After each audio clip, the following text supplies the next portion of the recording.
Hey now, Brawlers, it's time for another Board Game Brawl review with Nick Minahan, sponsored by BoardGameBliss.com. Hey folks, today we're going to take a look at two games, Justice League Hero Dice Superman and Justice League Hero Dice Batman. Oh my god, Nick's reviewing two games, he's jumped the shark, oh my god. No, not really, but I do have to start off this review by talking about the distribution model of these games before we go any further. So first and foremost, these are from Heidelberger Spielverlag, I'm sure I mispronounced that, who is a European company, obviously. And so these are not actually domestically available. I'm not trying to give them a free plug, but you can go to my sponsor, Board Game Bliss. I know for sure that at some point they had it. That's where I got my copies. They may or may not be in stock. I can't tell you for sure. But you do have to import the game as of this point. But more importantly, and why I bring it up, is that each of these sets is a standalone game. But they're a standalone solo game. Together, if you combine multiple sets, including potentially the same set, you can have multiple Batman sets, you can play cooperatively with other players, with every player taking control of a different hero or the same hero if you use. They actually call it the doppelganger rule.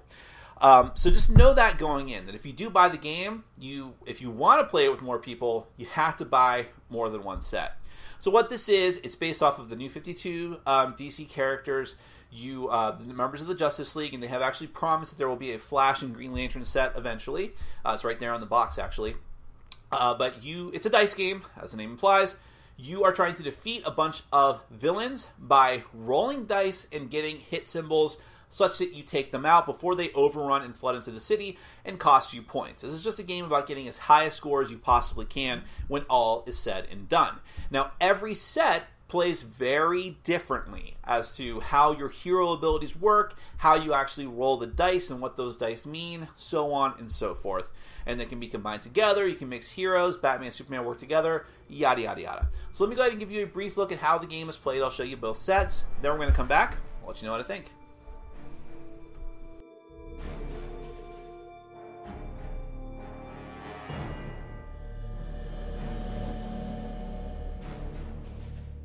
Justice League Hero Dice is either a solo or cooperative game, depending on whether you have one or more sets and or one or more extra nerds to play with.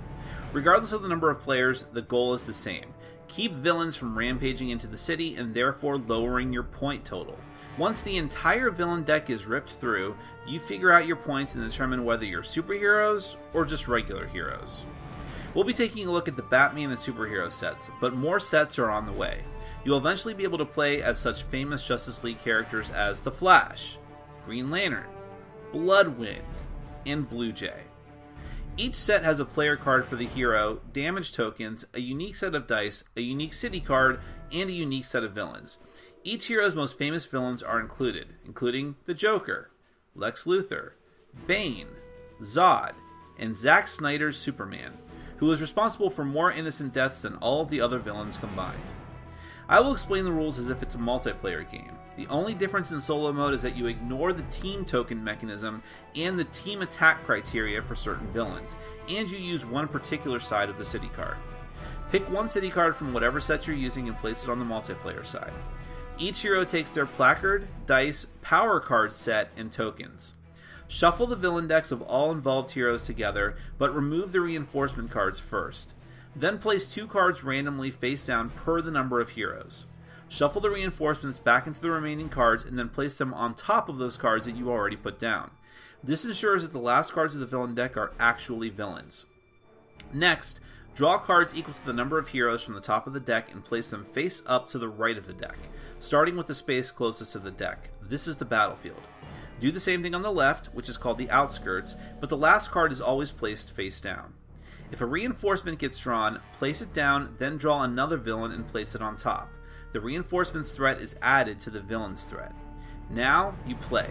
There are just two phases, and the heroes act simultaneously in each: attack and resolution. Heroes can only target villains in the battlefield. In a multiplayer game, you discuss strategy and then place your hero's arrow under the villain you're fighting. Once everyone's locked in, it's time to roll dice. Each hero works differently. Batman has gray and black dice with the same symbols. He needs to get his symbols to count as hits.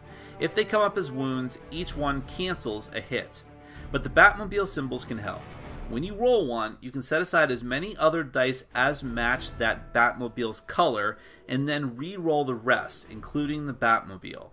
You also have 3 Batmobile tokens to use in an emergency. His cards allow things like making Batmobiles into hits, or having wounds count as hits and vice versa. You can use as many cards as you like at any time, but once they're gone, they're gone. Batman's villains have extra wound cancellation symbols on them, 3 roll limiters, no card symbols, and 2 face, of course, requires you to roll a die again to see if you actually hit. Some cards from both sets say that they can only be fought by 2 or more heroes. This is called a team attack. Superman's set is much different. His inherent ability is an automatic hit each turn. However, Kryptonite is his bane, not Bane. If one Kryptonite symbol survives to the resolution phase, no damage is dealt and the whole turn is a wash. All of Soup's dice have Kryptonite symbols, as do some villains. Fortunately, Soup's has heat vision, and each die with it destroys a Kryptonite. Also, 2 freeze breaths will accomplish the same feat. How you roll is also different. Roll all the dice, then set aside all the dice of one color. Then do it again, and then again. Whatever is left is your final roll. Superman villains have abilities like -1 dice, or no heat vision allowed, or no team attack. His cards have abilities like dealing extra damage to another villain based on how many heat vision he rolled, or having your heat and ice breath count extra times. After resolving dice and villain abilities, whatever hits make it through deal damage to the villains. If the villains are knocked out, place them to the side. If more than one hero dealt damage tokens to the same villain, you get a team token, which raises your score at the end of the game. Next, move battlefield villains toward the deck to replace gaps of defeated villains. Then start migrating the outskirt villains one by one to the battlefield. Check for overrun. If a villain coming into the city raises your threat level past the proper threshold for the mission, which is determined in the rulebook, the villain instead goes to the city card for endgame negative scoring. Then refill the outskirts from the deck. Keep going through these motions until you run out of cards in the deck. Finish that round, then have one final round. Any villain still in the battlefield area is -2 points. Any overrun villains and reinforcements subtract their threat. Team tokens add 2 points. Figure out your score and try to do better next time, lest other more prestigious members of the league, like Commander Steel, embarrass you. Let's get to my final thoughts. Well, in the interest of full disclosure, I will tell you that I have played this game both ways. I have played both of the sets solo, so I've tried Superman and Batman on my own, but I have also played the game with someone else, 2-player, and I took control of Superman at that point, and the other player was Batman. So I think I have a pretty good perspective as to how the game works and how the 2 different game modes integrate together. And I think overall, I like this game quite a bit. But I do think that this is the game that is... You have to set expectations properly ahead of time. I would not say that Justice League Hero Dice is the most thematic game ever or the most engaging superhero game ever by far. Frankly, there's not enough engaging superhero games, but the ones that are pretty far ahead of this game as far as how the mechanics integrate with the theme. But that's not really what this game is about. This game is meant to be a very light, cooperative dice chucker. The fact that you aren't even doing anything epic, you're just trying to get as many points as possible, should be your first clue.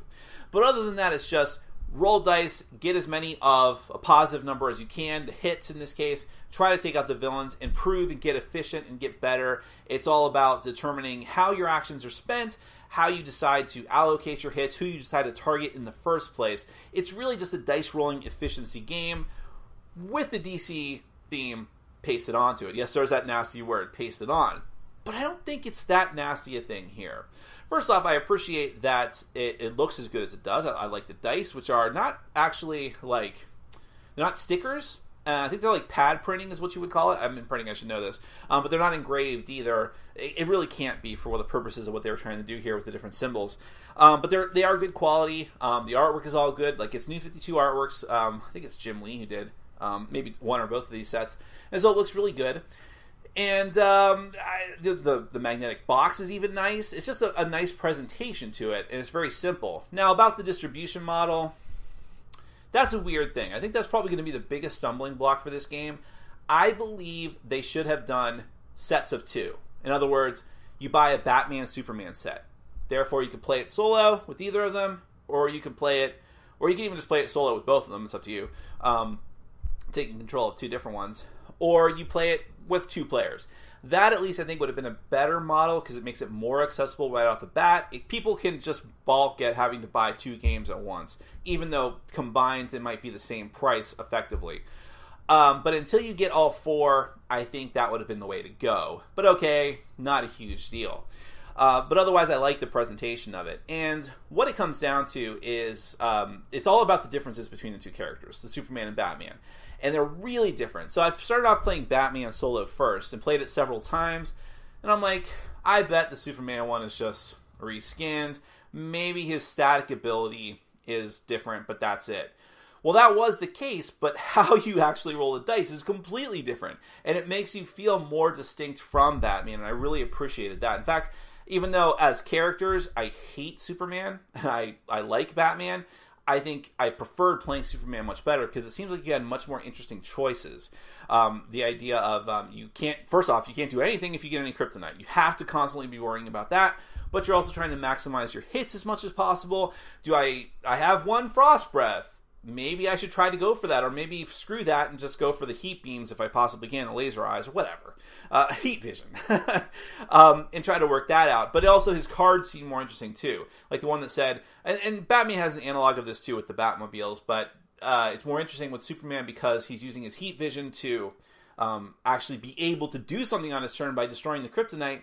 Well, now he can also use one of his cards to deal damage to another person because of the heat vision that he rolls. So, interesting cards like that, I think, make Superman a more engaging set. But Batman is neat, too, with how his Yahtzee-style dice rolling works. But time to get the Batmobiles, with deciding what to keep, it's still fun as well. And all the villains are just basically art with some stuff on them. Again, it's just numbers.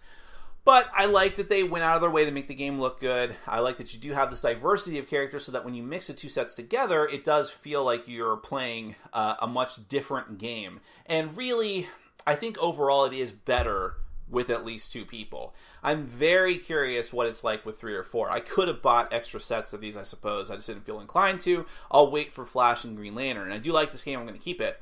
And I want to see what it's like. But with 2 players, it works pretty well. Because it's like, okay, decide who's going to go after who. I don't want to fight. I'm Superman. I don't want to fight the guy who has a kryptonite right on his card. It's already hard enough for me. So you fight him, and I'll fight the guy who would deal Batman wounds, or who is just really strong, and I'm more likely to get more hits. So making those decisions is pretty interesting. Deciding what can we let overrun, what can't we let overrun.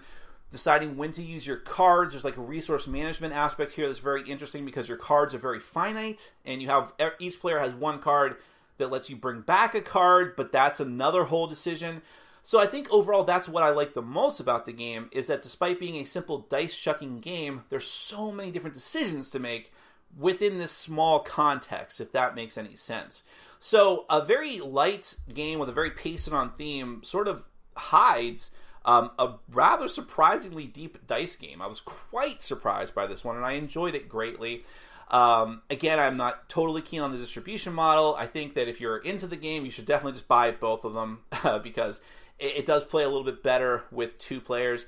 And I think that you need to be prepared for the fact that this isn't like a deeply immersive, complex, uber strategic game. But what is there is surprisingly neat, despite the randomness of rolling dice. I didn't even mention the team tokens. That's an interesting thing that makes the 2-player game stand out a bit more. That's another decision to be made. How can we set this up so that we both have damage on this guy before he pops, before he dies? And then we get those team tokens, which is really cool for getting your final score down. So very interesting, almost abstract to a degree. Definitely pasted on theme. But if you have to put a theme on it, I'm glad that it's the really nice artwork and design of the new Justice League. So that is Justice League Hero Dice. I enjoyed it greatly, and I can't wait for the future sets. Thanks for watching. Follow us on Facebook, Twitter, and Patreon. And make sure to check out our sponsor, Board Game Bliss, where you can find an amazing selection of games from around the world. BoardGameBliss.com. Thanks for your support.